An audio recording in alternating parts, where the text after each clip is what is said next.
Hi everyone, as promised I'm sharing my scrap space, a new improved scrap space. Have an audience, say hello Jessica. Hello.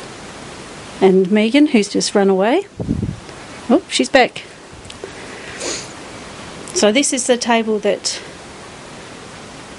Dave brought in for me, hand me down from Uncle Samuel. There's a sewing machine. It also houses my cardstock on a paper rack that I purchased from a scrapbooking shop, a local one that closed down.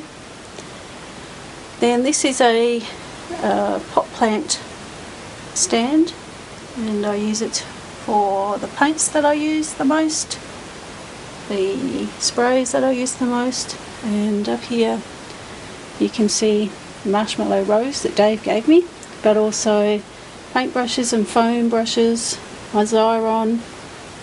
Then we have textures and paints and water pastels and baby wipes.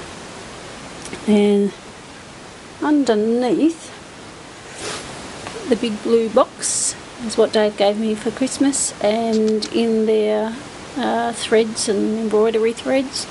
That's my typewriter, and over the back is a box with papers and things that I use for projects. And down here is my pattern paper, and I keep that in brand order. So that's my basic grade, and I like to keep it in this folder because it means I can actually go through and see what each of the papers are.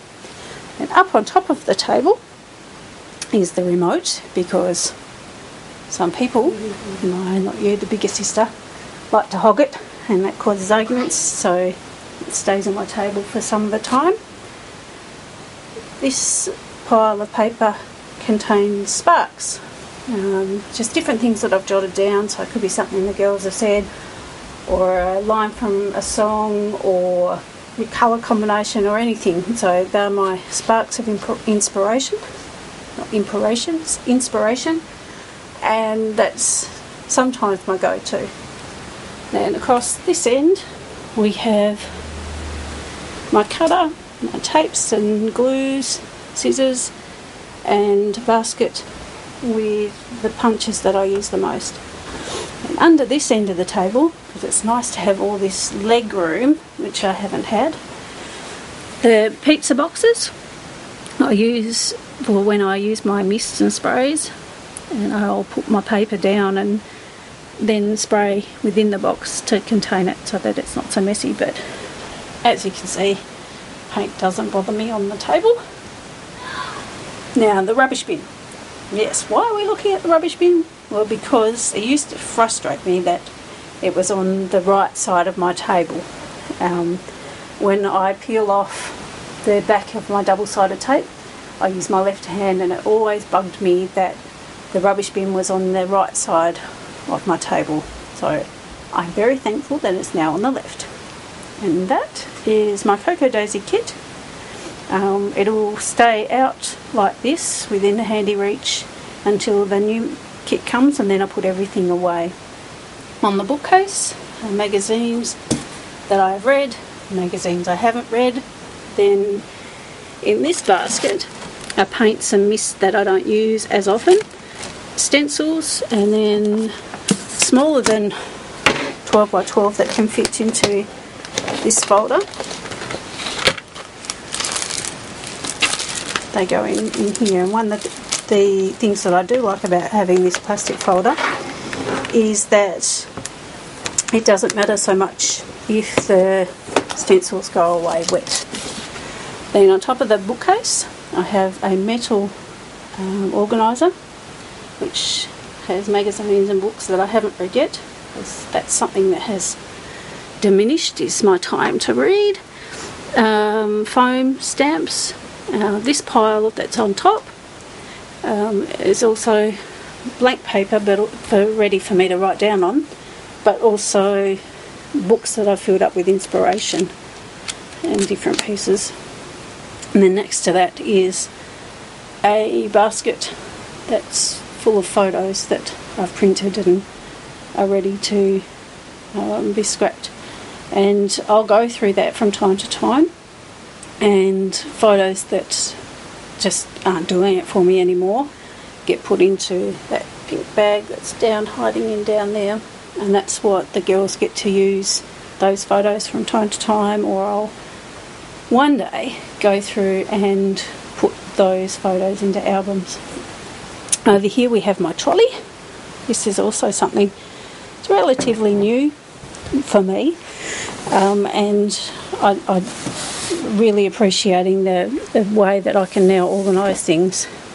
Down the bottom I have my scrap pattern papers, and when I've finished creating these scraps go in here, and then from here I'll use them, or I go through and I pull out bits and pieces that go into the girls' scrap box, or I pull out pieces that go into another box that I'll show you in a minute that have scraps and pattern papers for making cards.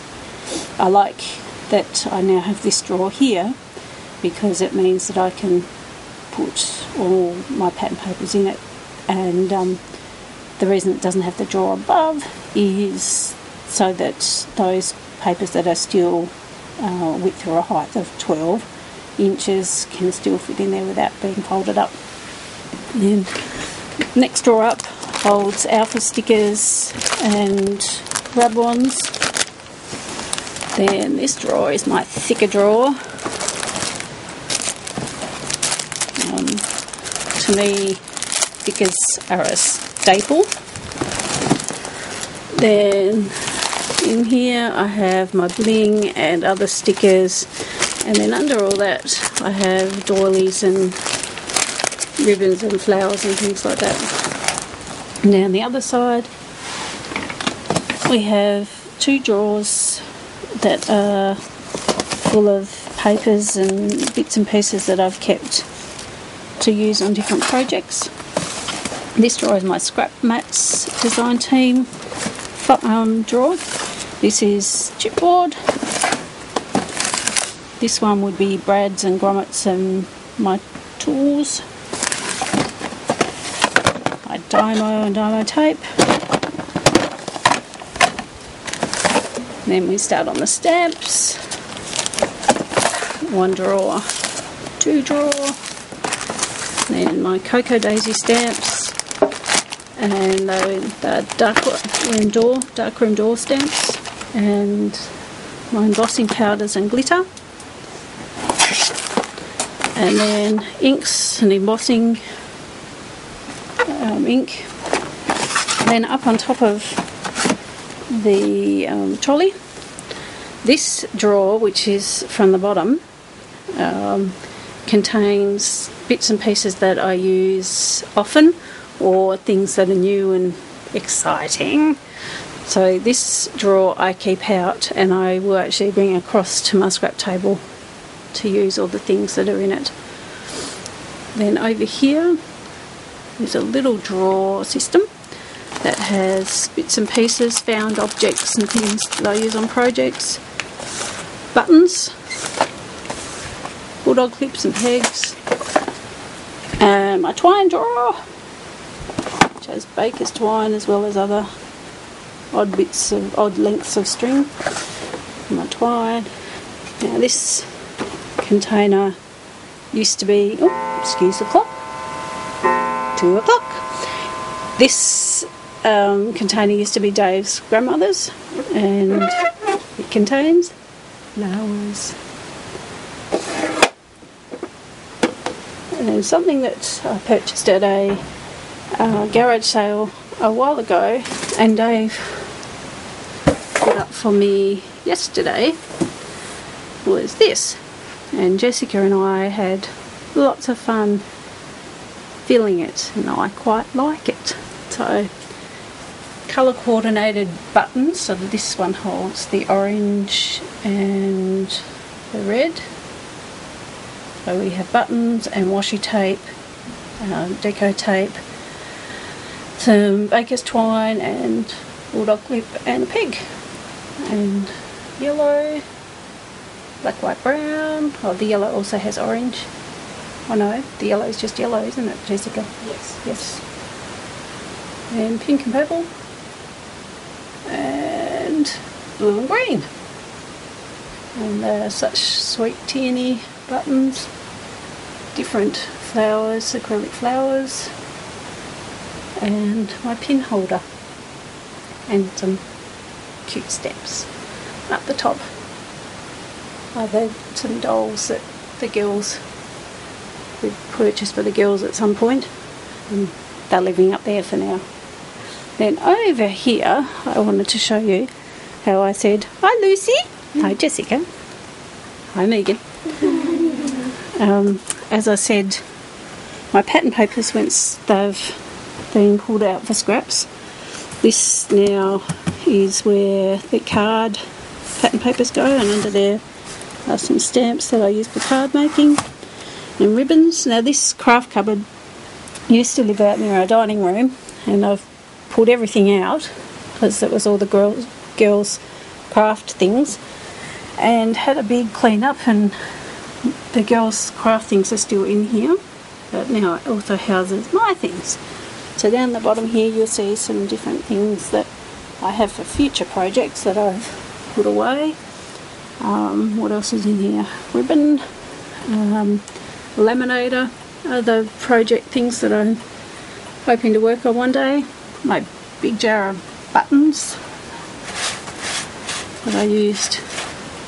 This is the window paint that you can get from kids' craft things so that they can draw decals. So I've used that on the glass. Pencils. These two containers also hold different bits of pieces of paper and paraphernalia that I use on projects. And behind that, these are chipboard letters that I've pulled off, and they're just letters by themselves. And that tin contains pencils, and over in there you can't see, but that's my binder doll. So I think that's about it. Oh, and over in behind is my printer. That's where my scrap room started when we moved into this house almost 6 years ago. This little nook was my scrap room, and now it's where everything else tends to live, and that's my Wi-Fi printer, which I'm very thankful for. So there you go. That's, hello again girls. That's my new improved scrap room, and I hope that the table stays this clean, because I have found that while I can work with mess, I do work better when everything is in its place. So thanks for visiting. Bye.